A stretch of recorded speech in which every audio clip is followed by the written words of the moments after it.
আবহাওয়ার সাথে মিল রেখে আজকের রেসিপি। বাহিরের তীব্র ঠান্ডায় মন চায় শুধু গরম গরম আর মুখরোচক খাবার খেতে। ফুলকো ক্রিস্পি লুচি আর গরম গরম ধোয়া ওঠা চটপটি, এর চাইতে আর বেস্ট কি হতে পারে। তো যেই ভাবা সেই কাজ। প্রথমে আমি লুচির ডোটা করে নেব। লুচি বানানোর জন্য আমি এখানে 2 কাপ ময়দা নিয়ে নিয়েছি আর সাথে দিয়ে দিচ্ছি হাফ চা চামচ লবণ আর 1 টেবিল চামচ চিনি। চিনিটা এখানে অপশনাল, চাইলে দিতেও পারেন, নাও দিতে পারেন। আর দিয়ে দিচ্ছি 2 টেবিল চামচ খাবার তেল। এখন এই সবকিছু শুকনো অবস্থায় একটু ভালোভাবে মিশিয়ে নেব। আপনারা চাইলে তেলের পরিবর্তে ঘি বা বাটার ব্যবহার করতে পারেন। আমার এখানে শুকনো উপকরণগুলো খুব ভালোভাবে মিশিয়ে নেওয়া হয়ে গেছে। এখন আমি অল্প অল্প পানি দিয়ে একটা ডো বানিয়ে নেব। এটা আমরা বাসায় যেরকম নর্মাল পরোটার ডো বানাই, ঠিক সেরকমেরই। নতুন রাঁধুনিদের জন্য একটা টিপস হলো, পানিটা একবারে না দিয়ে অল্প অল্প দিয়ে তারপরে ডোটা বানালে ডোটা পারফেক্ট হবে। আর নর্মাল পানির জায়গায় যদি উষ্ণ গরম পানি ব্যবহার করা হয় তাহলে ডোটা খুব সহজে তৈরি হবে এবং লুচিগুলোকে খুব ইজিলি বেলে নেওয়া যাবে। আমার ডোটা মথে নেওয়া শেষ। এখন আমি হাতে সামান্য তেল নিয়ে ডোয়ের উপরে মেখে তারপরে ঢেকে রেখে দেবো 30 মিনিটের জন্য। এই ফাঁকে আমি চটপটিটা রান্না করে নিব। আর 30 মিনিট পরে ডোটা একদম সেট হয়ে যাবে।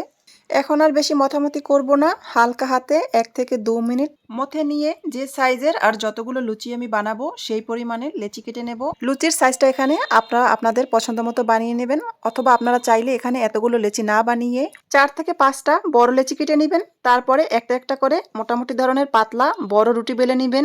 যে কোনো বয়ামের মুখ বা বাটি উপুর করে একটা রুটি থেকেই একসাথে 4 থেকে 5টা লুচি কেটে নিতে পারবেন সহজে এবং কম সময়ে। তো আমি এখানে আপনাদের দেখানোর জন্য 3টা লুচি বেলে নিয়েছি। আর লুচিগুলো পরাটার চাইতে পাতলা, কিন্তু একদম যে পাতলা রুটি থাকে তার চাইতে একটু মোটা। লুচিগুলো কড়াইতে তেলের ভিতরে দিলে ডুবে থাকে, সেই পরিমাণে তেল নিয়ে তেলটা হাই হিটে গরম করে নিতে হবে। তেল যখন খুব ভালোভাবে গরম হয়ে যাবে, একটা লুচি তেলে দিয়ে চুলার আঁচটা মিডিয়াম করে দেব এবং সবগুলো লুচি মিডিয়াম টু লো হিটে ভেজে নিব।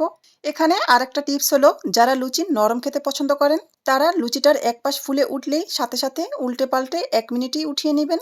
আর যারা আমার মতো ক্রিস্পি লুচি পছন্দ করেন তারা লুচি ফুলে উঠলে চুলার আঁচ একদম কমিয়ে একটু সময় নিয়ে 2 থেকে 3 মিনিট উল্টে পাল্টে একটু বাদামি করে ভেজে নেবেন। আমার লুচি বানানো আর ভাজা কমপ্লিট। আমি এখানে বড় ছোট মাঝারি বিভিন্ন সাইজের লুচি বানিয়েছি, কিন্তু সবগুলো লুচি ছিল ক্রিস্পি। আমার বাসায় সবাই ক্রিস্পি লুচির পাবলিক। লুচির সাথে সাথে আমার চটপটিটাও অফ ক্যামেরাতে রেডি। সবাই খুব মজা করে খেয়েছে আর এখন আমার খাওয়ার পালা। আমার রেসিপিটা বাসায় ট্রাই করে থাকলে আমাকে কমেন্ট করে জানাতে ভুলবেন না যে কেমন হয়েছে। আর যদি এই রেসিপি বা অন্যান্য যে কোনো রেসিপি বিষয়ে আপনাদের কোনো প্রশ্ন থাকে আমাকে ইনবক্স করতে আর কমেন্ট করতে ভুলবেন না, আমি অবশ্যই রিপ্লাই দিব। ভিডিওটা ভালো লাগলে নিজ নিজ টাইমলাইনে শেয়ার করে রাখবেন। আমার পেজটা ফলো করে আমাকে সাপোর্ট করবেন। অনেক অনেক ধন্যবাদ আমাকে ফলো আর শেয়ার করার জন্য। খুব শীঘ্রই দেখা হবে নতুন কোনো রেসিপি নিয়ে।